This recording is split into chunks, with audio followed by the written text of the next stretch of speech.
hermanos de Nueva York. Será el programa para esta noche.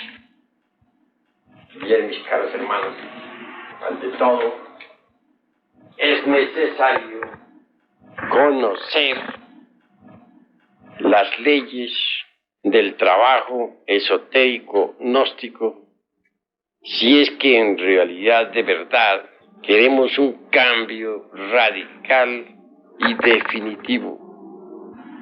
En nombre de la verdad diremos que si por alguna parte hemos de empezar a trabajar sobre sí mismos, tiene que ser en relación con la mente y con el sentimiento.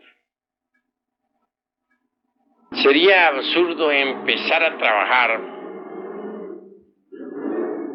con el centro motor, por ejemplo, que como ustedes ya saben, se relaciona con los hábitos y costumbres y acciones de tal órgano, de tal centro. Obviamente, esto sería como empezar con un faquirismo absurdo. Y a propósito de faquires, en la India hay faquires que, por ejemplo, levantan un brazo en alto y lo sostienen por tiempo indefinido hasta que llega a quedar rígido.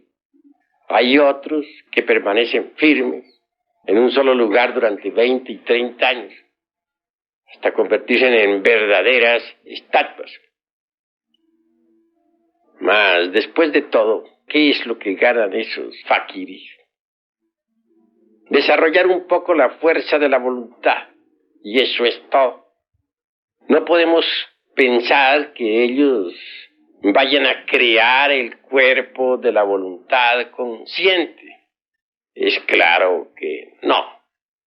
No se puede recrear ningún cuerpo fuera de la novena esfera. Si fuera posible crear algún cuerpo en ausencia de la novena esfera, nosotros hubiéramos nacido, pues, del aire o de las aguas de algún lago o entre una roca. No seríamos hijos de un hombre y de una mujer. Pero somos hijos en verdad de un hombre y de una mujer. Entonces la creación siempre se realiza en la novena esfera. Eso es obvio. Así pues, ningún fakir podría crear el cuerpo de la voluntad consciente lejos de la novena esfera. Nada ganan, pues, los que se dedican al fakirismo, excepto desarrollar un poco la fuerza de la voluntad. Y eso es todo. Empezar, pues, con el centro motor sería absurdo. Aún más, empezar a trabajar con el centro sexual sin tener una información correcta del cuerpo de doctrina gnóstico, pues es absurdo, porque el que empiece en esas condiciones no sabe lo que está haciendo. No tiene conciencia clara del trabajo en la forja de los cíclopes.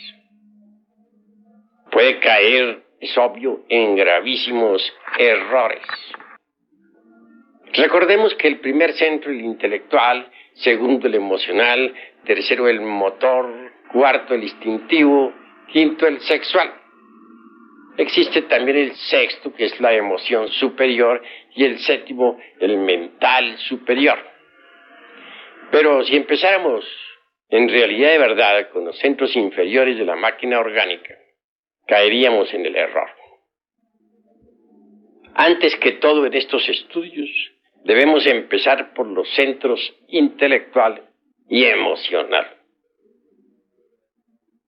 Necesitamos en verdad cambiar nuestra forma de pensar.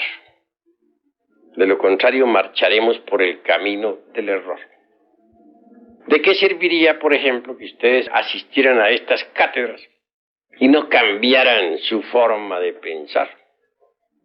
Aquí se les dan muchos ejercicios esotéricos. Se les orienta doctrinariamente. Pero si ustedes no cambian su forma de pensar, ¿de qué sirve todo lo que aquí se les dé? Se les dice que hay que disolver el ego, Se les dice que hay que sacrificarse por la humanidad. Se les dice que hay que crear los cuerpos existenciales superiores del ser, etcétera. Pero si ustedes continúan pensando como antes, con los mismos hábitos mentales de otros tiempos, ¿de qué sirve todo lo que estén escuchando aquí? Se les dice que hay que desintegrar el ego, pero ustedes continúan con sus viejos hábitos mentales, con sus formas y sistemas caducos de pensar. Entonces, ¿de qué les sirve la información que se les está dando? En las Sagradas Escrituras se habla muy claramente, y precisamente muy cerca de Juan el Bautista, sobre aquello del vino viejo y del vino nuevo. Que nadie echaría, por ejemplo, dice el Cristo, vino nuevo en odre viejo, porque los odres viejos se romperían. Así pues que para el vino nuevo se necesitan odres nuevos. También dice el gran Kabir Jesús que a nadie se le ocurriría remendar o poner remiendo en ropa vieja, con pedazos, dijéramos, de ropa nueva. Verbigracia, por ejemplo, romper un traje nuevo para remendar uno viejo. Eso sería absurdo, ¿verdad? Así también, esta nueva enseñanza es como el vino nuevo. Necesita odre nuevo. ¿Cuál es ese odre? Pues la mente. Si no abandonamos las formas caducas de pensar, si seguimos pensando con los hábitos que antes teníamos, pues sencillamente estamos perdiendo el tiempo. Hay necesidad de cambiar la forma de pensar. Para el vino nuevo, odre nuevo se necesita. Así pues, necesitamos cambiar completamente nuestra forma de pensar a fin de recibir esta enseñanza. Ese es el punto grave de la cuestión. Porque si recibimos esta enseñanza y la añadimos a la forma que teníamos de pensar antes, a nuestros viejos hábitos mentales, pues nada estamos haciendo, nos estamos engañando a sí mismos. Querer enganchar el carro de la enseñanza gnóstica a nuestro viejo carro, todo dañado por el tiempo y lleno de basuras e inmundicias, es engañarnos a sí mismos. Se trata antes que todo de preparar el recipiente para recibir el vino de la enseñanza gnóstica. Ese recipiente es la mente. Solo así, con un recipiente nuevo, transformado, con un recipiente verdaderamente magnífico, se puede recibir ese vino de la enseñanza gnóstica. Y esto es lo que quiero que todos los hermanos vayan comprendiendo. Necesitamos que las emociones negativas sean eliminadas de nosotros. Porque esas emociones negativas, pues, no permiten un cambio de fondo. Es imposible transformarnos si aún poseemos dentro de nosotros emociones negativas. Nosotros tenemos que erradicar de nuestro corazón las emociones de tipo negativo, que son verdaderamente perjudiciales en todo sentido. Una persona que se deja llevar por emociones negativas se vuelve mentirosa en un 100%. Ya les había a ustedes contado en mi pasada cátedra el caso de un señor XX que actualmente se encuentra, podríamos decir, al borde de la muerte. Este buen hombre vino a tener pues una embolia cerebral. Motivo muy claro, lo repito. Alguien le malinformó que su hermana había sido víctima de un fraude. Tal informe fue después examinado y resultó falso.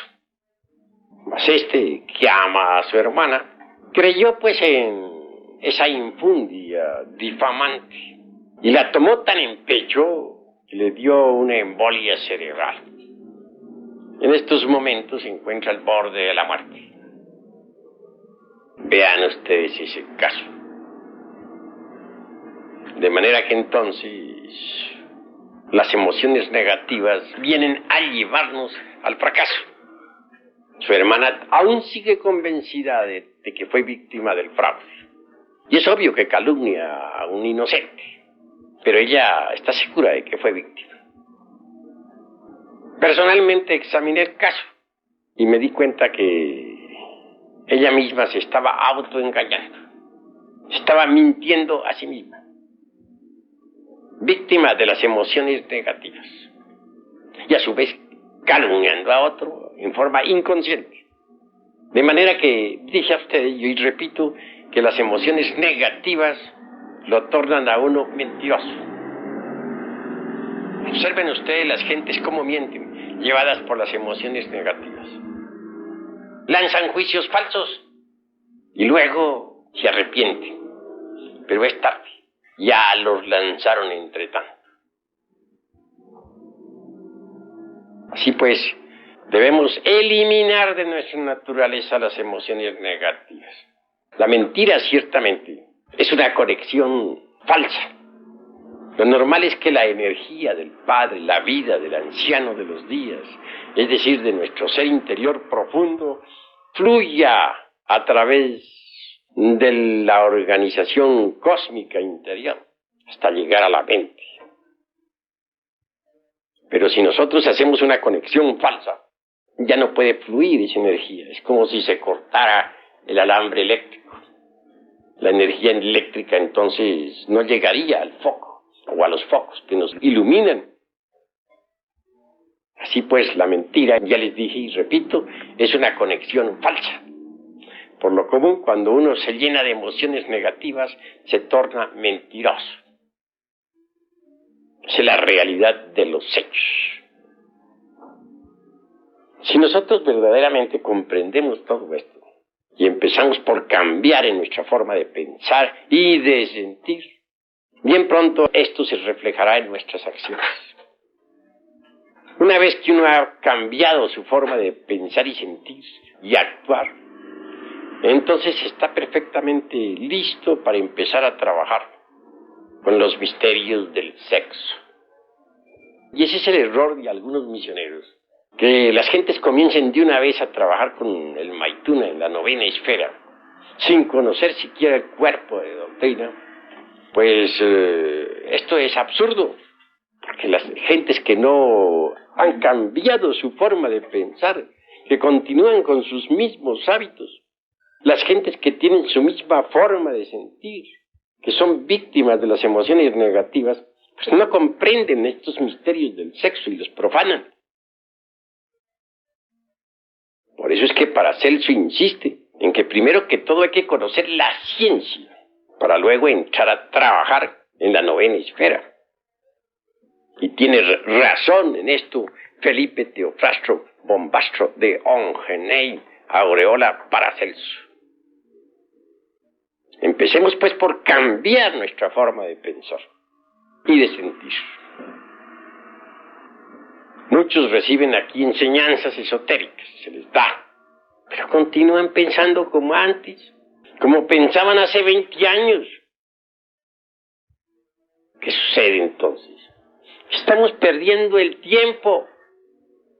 Si se le da a la gente las enseñanzas para que se autorrealicen, para que cambien y continúan pensando como antes, obviamente pues se marcha muy mal. Yo conozco hermanitos gnósticos que tienen 20 y 30 años de estar en las enseñanzas gnósticas y todavía piensan como pensaban cuando tenían 20 o 30 años de edad. Muy ilustrados, sí, manejan muy bien las ideas, pero si uno les examina detenidamente en su vida, sus costumbres, verá que son las mismas que tenían antes. Conozco hermanos hasta muy juiciosos, misioneros y todo, que platican muy bien sobre la gnosis. que manejan el cuerpo de doctrina en forma extraordinaria, pero los he estado observando y resulta que actúan como cuando no eran gnósticos. Actúan como actuaban hace 30 años atrás. Tienen las costumbres viejas que tenían cuando nada sabían de estos estudios. Continúan con esas mismas viejas costumbres. ¿Qué están haciendo esos hermanos entonces? Obviamente se están autoengañando miserablemente. Pues eso es obvio. Así pues, hemos de empezar por cambiar la forma de pensar y después la forma de sentir. Poner el vino nuevo, el vino gnóstico, en odres nuevos y no en odres viejos. Una mente decrépita, llena de hábitos viejos, de hábitos de hace 20 y 30 años atrás, no está preparada para recibir el vino de la gnosis. Una mente así necesita forzosamente pasar por un cambio total. De lo contrario, pues se está perdiendo el tiempo miserablemente.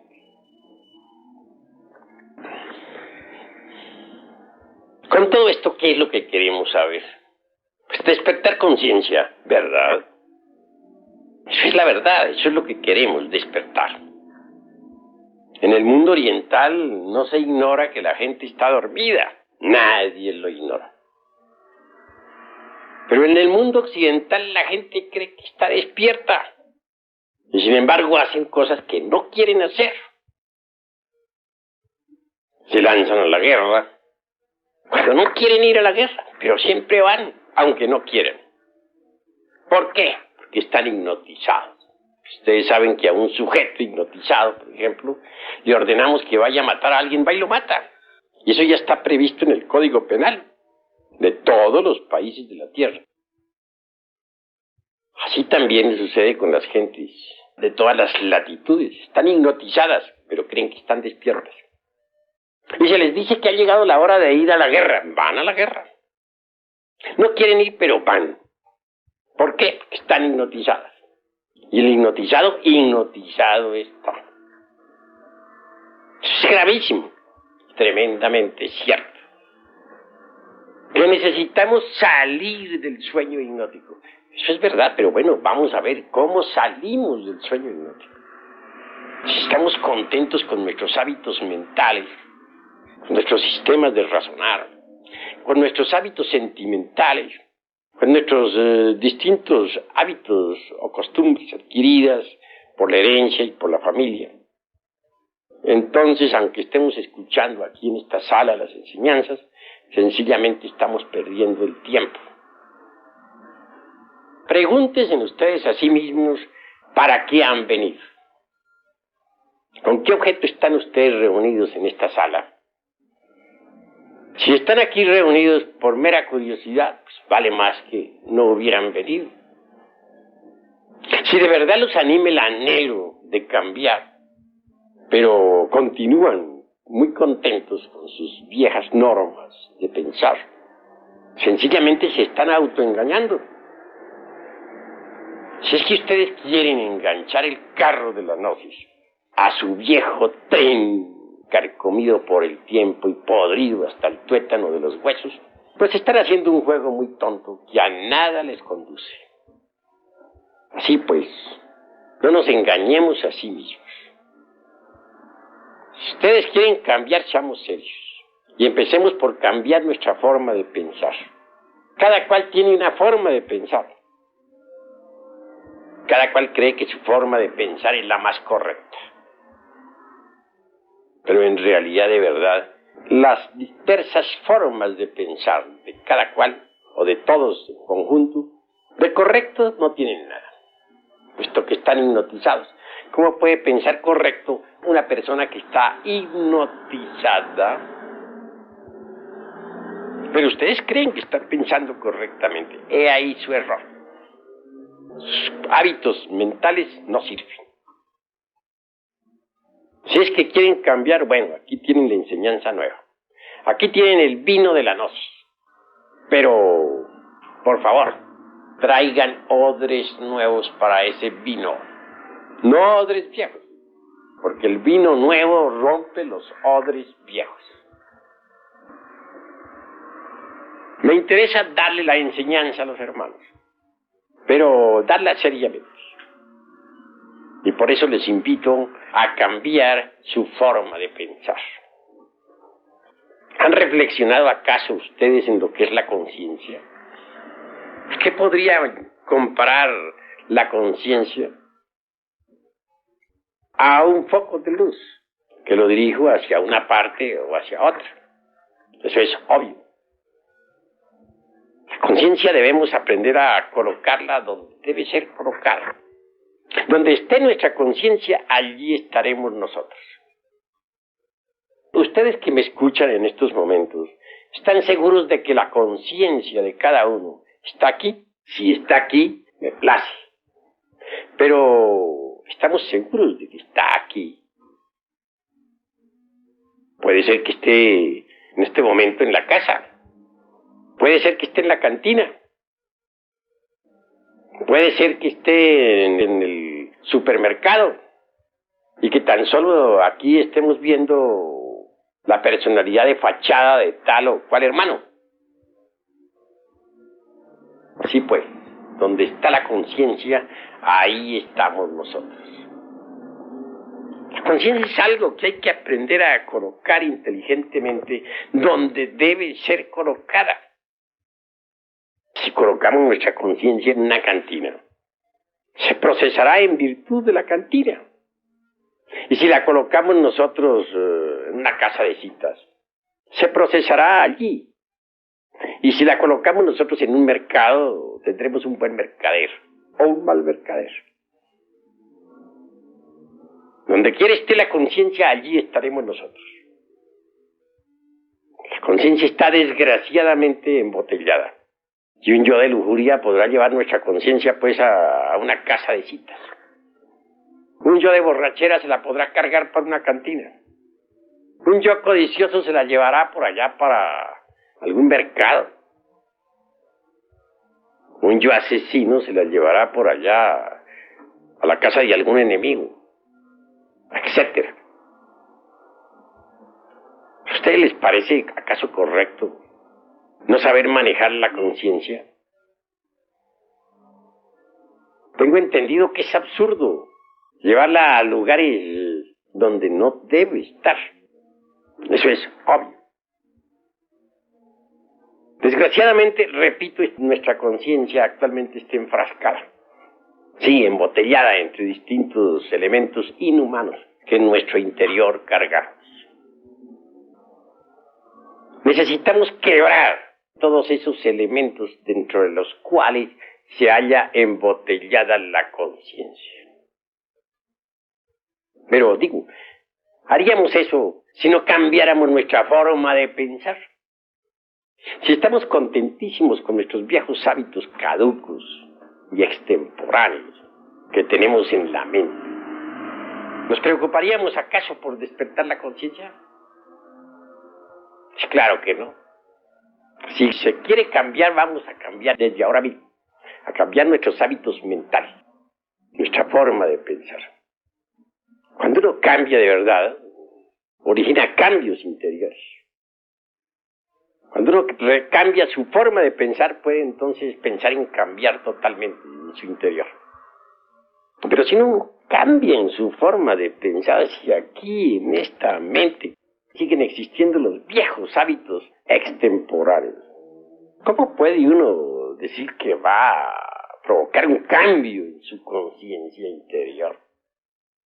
Pues eso no es posible. Sería contradictorio que pensáramos una cosa e hiciéramos otra. Realmente que no es posible. Así que necesitamos hacernos dueños de nuestra propia conciencia, colocarla donde debe colocarse, ubicarla donde debe ubicarse, aprenderla a poner en un lugar. Los diversos agregados psíquicos que nosotros tenemos, en modo alguno son dignos. Lo único digno, lo único real, lo único que vale la pena en nosotros es la conciencia. Pero está dormida. no las sabemos manejar. Los agregados psíquicos se las llevan para donde ellos quieren. Nosotros realmente no sabemos usarla. Y eso es verdaderamente lamentable. Si queremos un cambio, pero un cambio de fondo, debemos también ir aprendiendo a saber qué cosa es eso que se llama conciencia. En el mundo oriental se nos ha dicho que antes de que nazca en nosotros el bodhisattva, debe surgir en nosotros el bodhicitta. Pero bueno, ante todo, ¿qué cosa es eso que se llama bodhisattva? Algunos de ustedes sabrán y otros no sabrán. La Blavatsky dice que un maestro que posea los cuerpos causal, mental, astral y físico es un bodhisattva. Que el alma humana o alma causal vestida con tales cuerpos es un bodhisattva.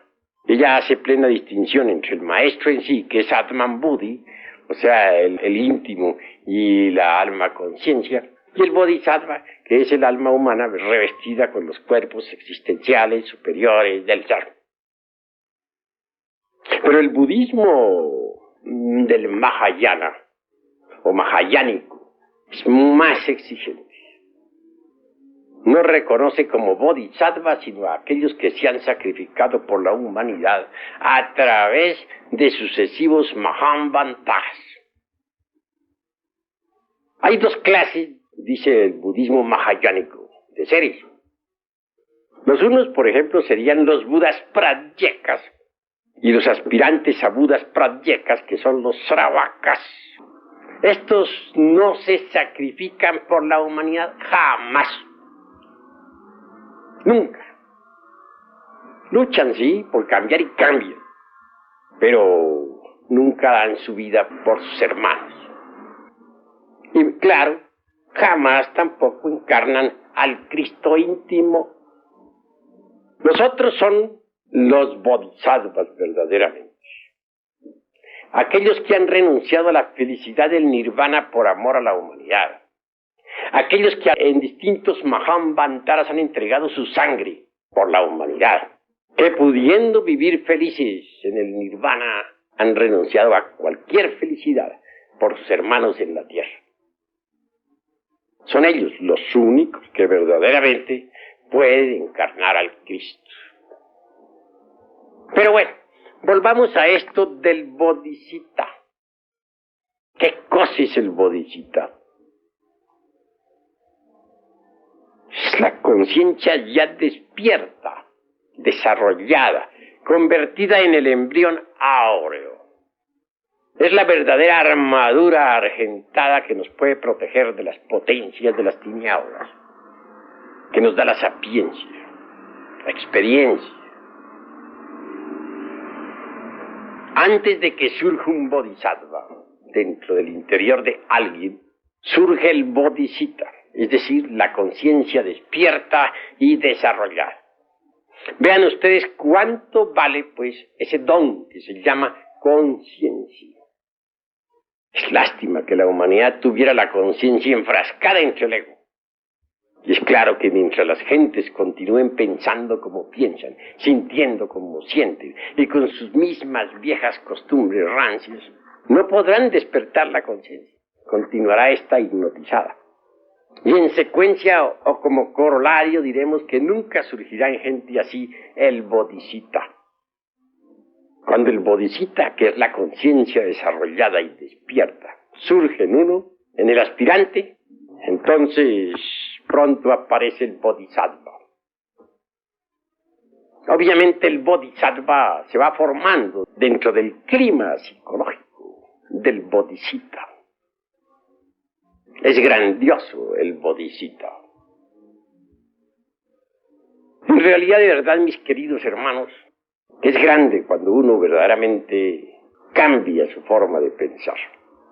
Porque entonces, y solo entonces, trabajará para despertar la conciencia. Entonces, y solo entonces, hará un trabajo serio que lo conduzca al nacimiento del bodhicitta. Antes no es posible. Vivimos en un mundo desgraciadamente doloroso. Todos ustedes están llenos de dolor, de sufrimientos. Felicidad no existe en este mundo. No es posible. Mientras haya ego, tiene que haber dolor. Mientras continuemos con nuestra forma rancia de pensar, no podremos ser dichosos. Mientras seamos víctimas de las emociones negativas, cualquier género de felicidad se hace imposible.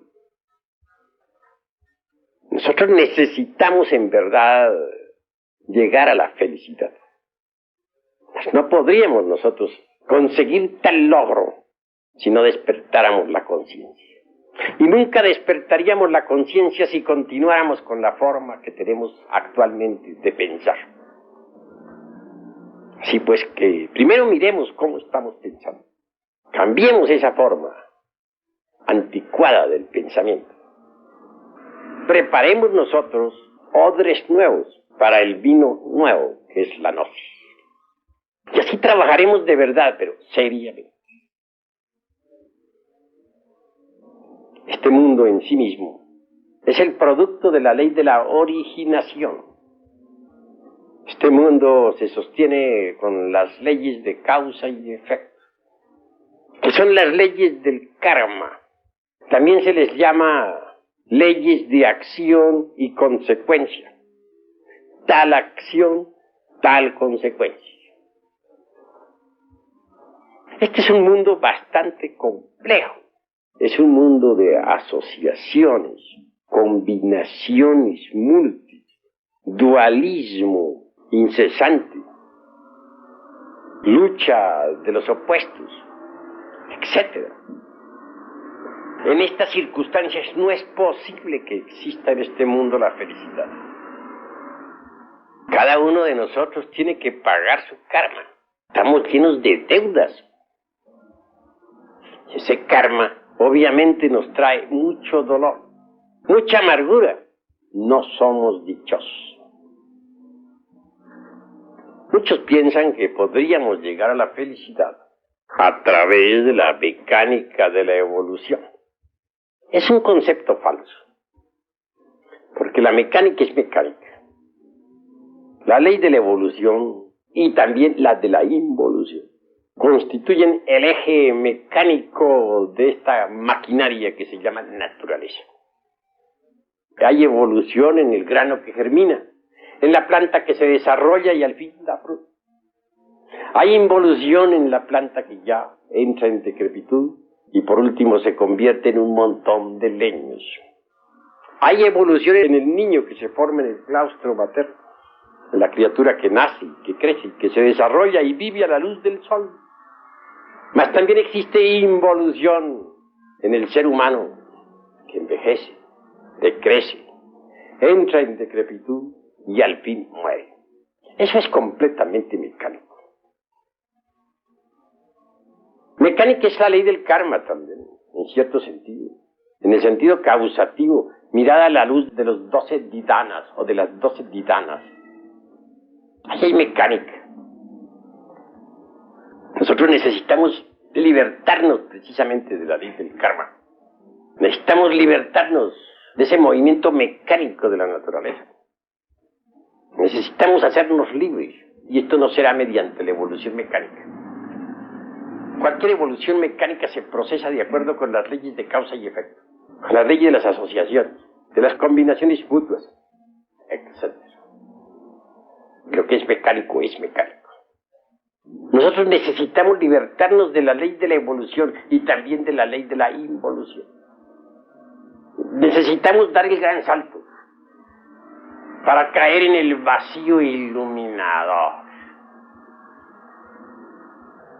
Obviamente, existe pues una antítesis entre la teoría de la relatividad que predicara un Einstein y el vacío iluminador. Lo relativo es relativo. La maquinaria de la relatividad funciona con la ley de los opuestos, con el dualismo, etc. En la lucha de las antítesis hay dolor. Y eso no es felicidad. Si queremos la auténtica felicidad, debemos salirnos de la mecánica esta de la relatividad. Dar el gran salto, repito, para caer entre el seno del vacío iluminador. Yo experimenté el vacío iluminador en mi mocedad. Apenas sí tendría algunos 18 años de edad, cuando pude dar el gran salto, pasar más allá del tiempo y vivenciar eso que no es del tiempo. Eso que podríamos llamar la experiencia del prajna paramita, en su más crudo realismo. No está de más enfatizarles a ustedes la noticia de que tal vivencia pudo ser repetida 3 veces. Supe entonces lo que era el sunyata. Lo pude vivir. En el vacío iluminador no existe dualismo conceptual de ninguna especie. La maquinaria de la relatividad no funcionaría en el vacío del iluminador. La ley de las mutuas combinaciones y asociaciones mecánicas no es posible en el vacío iluminador. Toda la teoría de la relatividad de Einstein quedaría destruida en el vacío iluminador. Indubitablemente la experiencia del vacío iluminador solo es posible en estado de samadhi, o como se dijera también en el estado del prajna paramita. En el vacío iluminador no existen formas de ninguna especie. Podría decirse que allí pasa uno más allá del universo y de los dioses. En el vacío iluminador puede darse una respuesta correcta a aquello de que si todo el universo se reduce a la unidad, ¿a qué se reduciría la unidad? Tal respuesta no es posible para la mente lógica, o por lo menos para la mente que funciona de acuerdo con la lógica formal. Pero en el vacío iluminador no es necesaria tal respuesta. Tal respuesta allí es una realidad patente, definida. Si todas las cosas se reducen a la unidad también se reduce a todas las cosas. Y entonces quien entra en ese estado de Mahasamadhi, dijéramos, vive todas las cosas, desprovisto de forma. Y esto de por sí ya es grandioso, sublime e inefable. Sumergirse definitivamente en sunyata, es decir, el vacío iluminador definitivo, solo es posible mediante el gran salto y a condición definitiva de haber pasado por la aniquilación budista total. De lo contrario, no sería posible. En aquella época aún no había pasado yo por la aniquilación budista. Y obviamente, a medida que me acercaba a la gran realidad, la conciencia se expandía en forma desmesurada. Es obvio que en esta situación, no habiendo pasado por la aniquilación budista, sentí indecible terror, motivo por el cual regresé al universo de la relatividad de Einstein. Repito, 3 veces experimenté con el vacío iluminador. Y supe en el sunyata, experiencia trascendental vivida, que hay más allá del vacío algo. ¿Qué? Eso que se llama talidad, la gran realidad. Lo supe con una intuición de tipo trascendental. Porque en el terreno de la intuición, o dentro del mundo de la intuicionalidad, hay distintos grados de intuición. Incuestionablemente, el más elevado grado intuicional es el de las mentes filosófico-religiosas o filosófico-místicas. Es el tipo de intuición que corresponde al prajna paramita. Tal facultad, pues, me permitió saber que más allá del mundo del vacío iluminador está la gran realidad. Bien, quiero afirmarles a ustedes en forma enfática que este camino de la gnosis conduce a la gran realidad. La gran realidad o la talidad, sunyata, prajna paramita, está más allá del universo de la relatividad, es decir, más allá de la mecánica esta de la relatividad, y más allá, mucho más allá del vacío iluminador. Es decir, la talidad trasciende a estos dos opuestos que yo llamaría mecánica de la relatividad y vacío iluminador. No es el vacío iluminador la última palabra, es la antesala de la talidad, es decir, de la gran realidad. Estoy hablándoles a ustedes no en forma meramente teórica. En pasados Mahabharatas experimenté la talidad.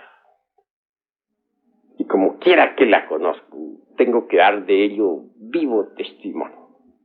Lo importante para nosotros es pasar por una suprema aniquilación, a fin de que la conciencia convertida en bodhisattva y totalmente despierta pueda dar el gran salto para caer entre el vacío iluminador.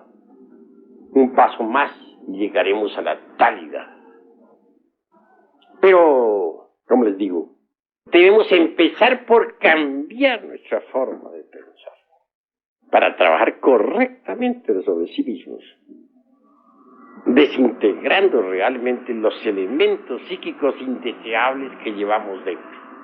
Podríamos conseguir nosotros el despertar de la conciencia y el desarrollo del bodhisattva si antes no cambiáramos nuestra forma de pensar. Es necesario saber meditar, comprender lo que es la técnica de la meditación.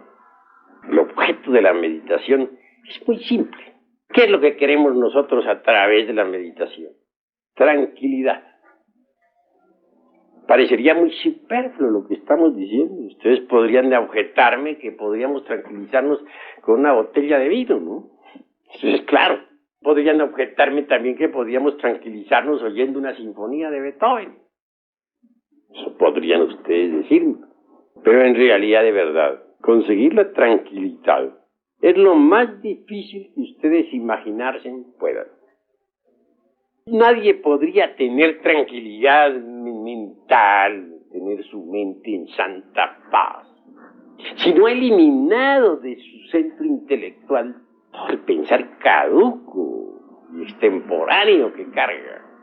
Nadie podría tener paz en su corazón si no hubiese eliminado de sí mismo previamente las emociones negativas y perjudiciales.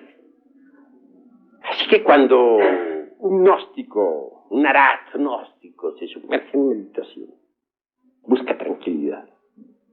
En esos instantes se propone trabajar sobre algún elemento inhumano que haya descubierto en sí mismo mediante la autoobservación.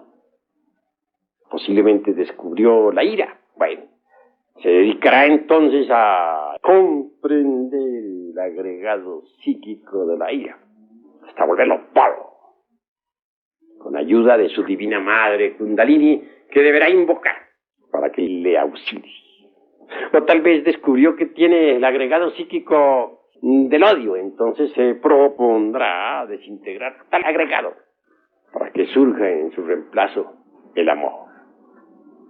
A medida que uno vaya desintegrando todos esos agregados psíquicos inhumanos que cargamos en nuestro interior, la conciencia irá despertando.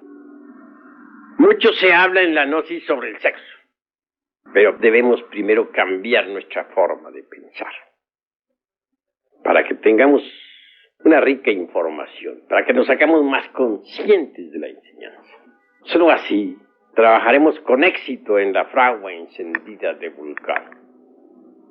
No queremos en modo alguno esta noche eludir los misterios sexuales. Es bueno que ustedes entiendan que el camino que conduce a la talidad es, y subrayo esto completamente, absolutamente sexual. Y esto hay que entenderlo. Incuestionablemente un soltero, una soltera pueden disolver a base de mucha comprensión. un 50% de agregados psíquicos, siempre y cuando se apele a la Divina Madre Kundalini durante la meditación. Pero hay elementos psíquicos muy pesados que corresponden al mundo de las 96 leyes. Estos no se desintegran sino exclusivamente con el molinillo eléctrico de los físicos, con la suástica en movimiento, que genera determinado tipo de electricidad sexual trascendente. Obviamente, pues, la mujer serpiente, o sea, la princesa Kundalini, la divina madre cósmica, es reforzada mediante ese tipo de electricidad. Entonces puede, con su poder eléctrico, desintegrar atómicamente los elementos psíquicos más pesados, en los cuales está embotellada la conciencia. Así, poco a poco, llega el instante en que la conciencia queda completamente liberada, despierta y lista para dar el gran salto y caer en el vacío iluminador, que es la antesala de la gran realidad. En este mundo se nos ha criticado demasiado porque ponemos énfasis en el sexo. Muchos suponen que hay muchos caminos que puedan conducir a la gran realidad. Obviamente que cada cual es muy libre de pensar como quiera, pero en nombre de la verdad y con experiencia mística directa, acumulada en el fondo de mi conciencia a través de sucesivos Mahamvantaras, puedo decirles que el camino que conduce directamente a la gran realidad, a la talidad, más allá del vacío iluminador y de la mecánica de la relatividad, es absolutamente sexual en un 100%. Quienes disienten en esta cuestión revelan con ese proceder psicológico desconocimiento de la cruda realidad. Es obvio que quien ha tenido verdadera experiencia en estas cuestiones a través de sucesivos Mahamvantaras sabe muy bien que así es, que no es posible escaparse definitivamente de la mecánica de la relatividad por otra puerta o por otro camino que no sea el directo, el que lleva a la gran realidad. Sunyata es un término budista muy interesante que nos indica perfectamente la experiencia mística, vívida, del que no solamente ha experimentado el vacío iluminador,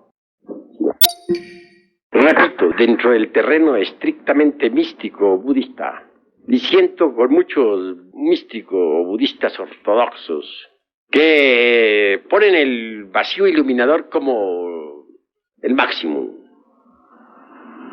Nosotros los gnósticos vamos más allá de la mecánica de la relatividad, más allá de esta maquinaria de la teoría de la relatividad de un Einstein, fundamentada en el dualismo conceptual. Y también mucho más allá del vacío iluminador. Nosotros queremos la gran realidad, la experiencia vívida, sunyata, la vívida experiencia de los prajnaparamitas.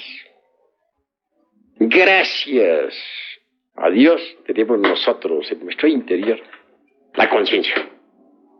Es precisamente el don más precioso. Lástima que esté enfrascada en el ego. Pero si conseguimos libertar a la conciencia, entonces estaremos listos para el gran salto, para el salto supremo.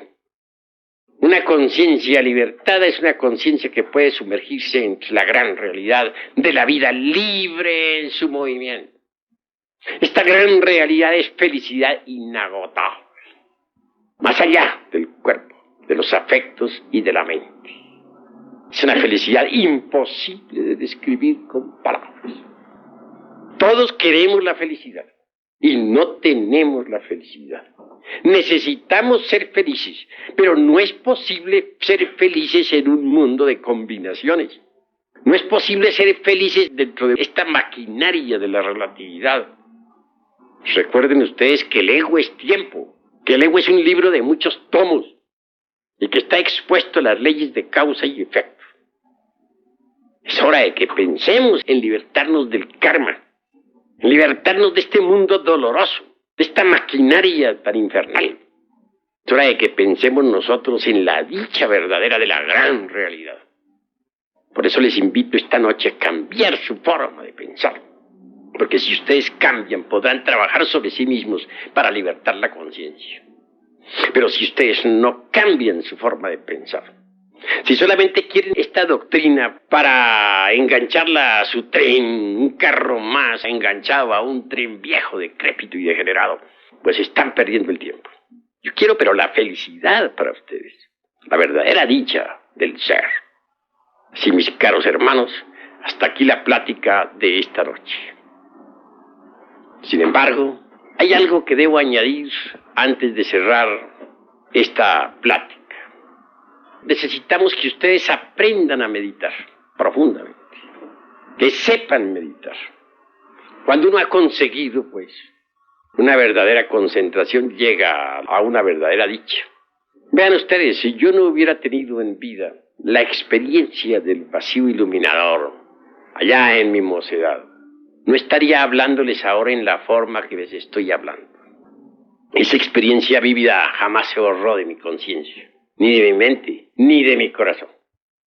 Es posible que en un samadhi de estos, es decir, en una práctica de meditación profunda, pueda la conciencia de un ser humano escaparse de entre el ego para experimentar la dicha del vacío iluminador.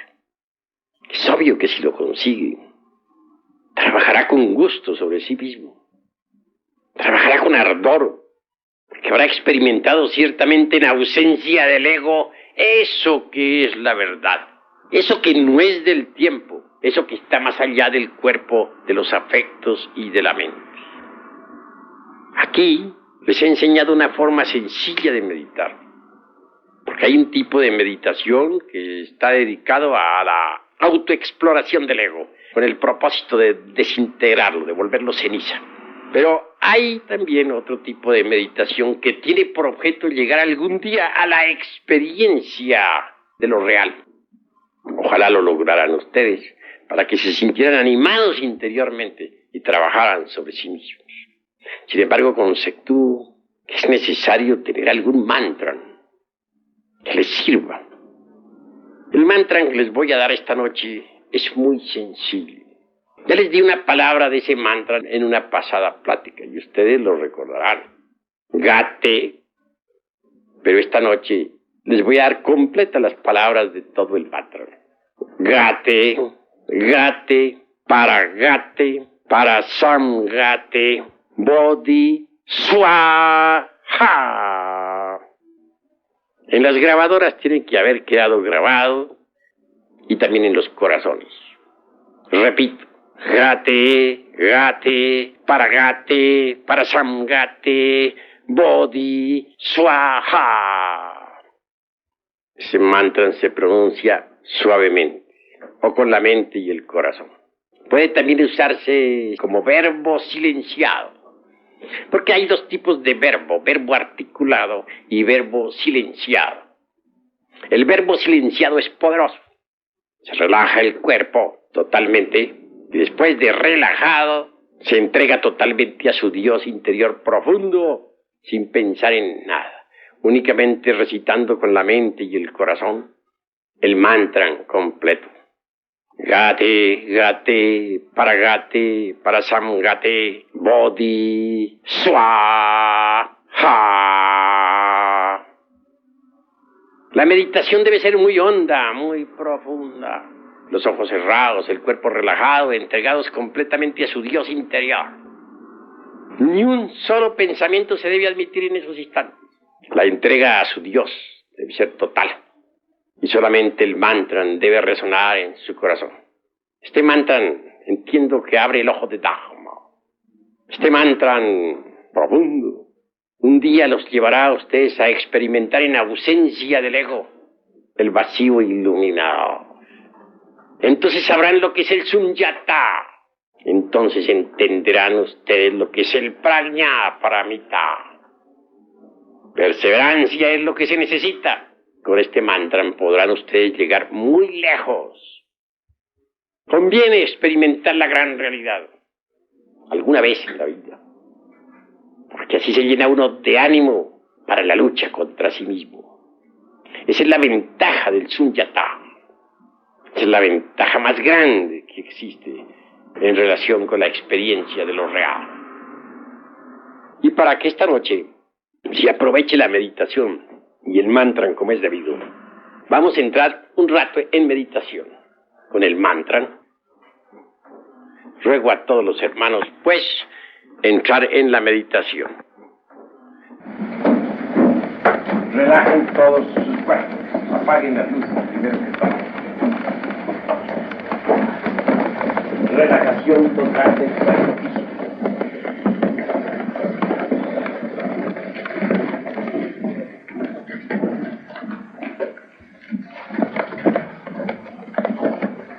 Relajación completa.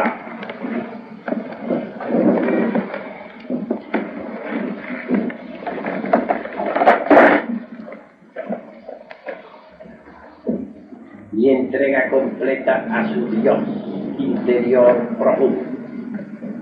No piense en nada, de nada, de nada, de nada. Y recitarán el mantra, lo repetiré muchas veces, para que no se les olvide. Después de esta meditación, pues podrán escribirlo, apuntarlo, para eso están las grabadoras. Voy a repetir. Gate, gate, paragate,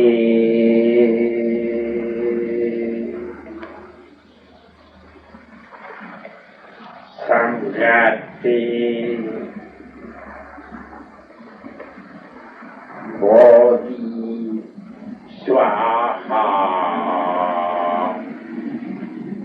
Repeat. Gate, gate,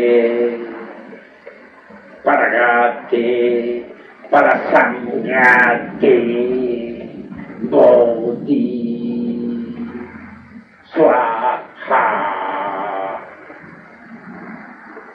Gate, gate, paragate, parasangate, bodhi, swaha.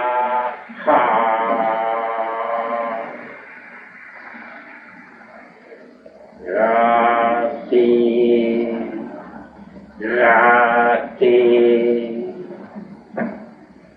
paragate, parasangate, bodhi, swaha.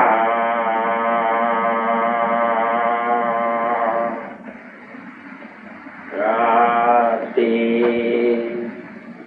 gate, paragate, parasangate, bodhi, swaha.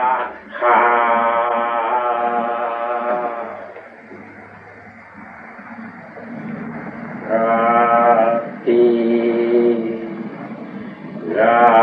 gate, paragate, parasangate, bodhi, swaha.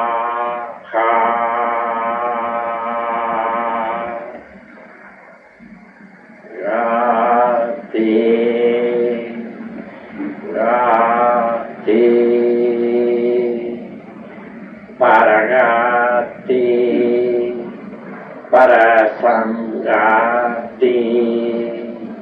bodhi, swaha.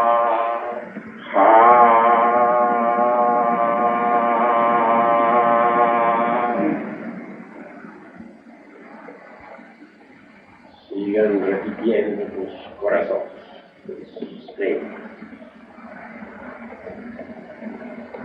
No piensen en nada, de nada, de nada. Entréguese completamente a su Dios. Siéntanse en cada uno de ustedes como un cadáver, como un difunto.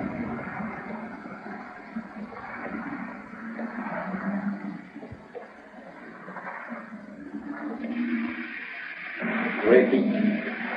Gate, gate, para sangrate, bodhi, swaha. Gate, gate,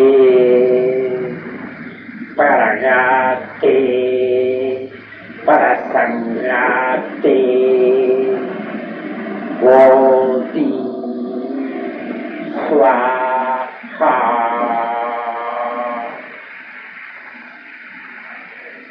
Gate, gate,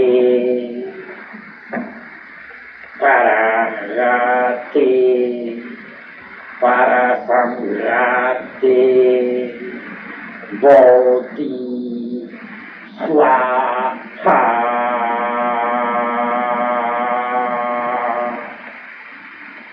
Gate, gate, para sangrate, bodhi, swaha.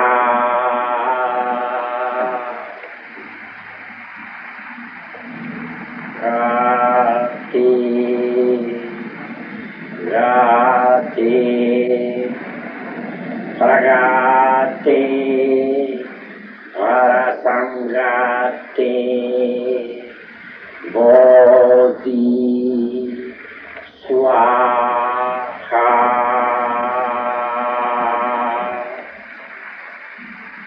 Gate,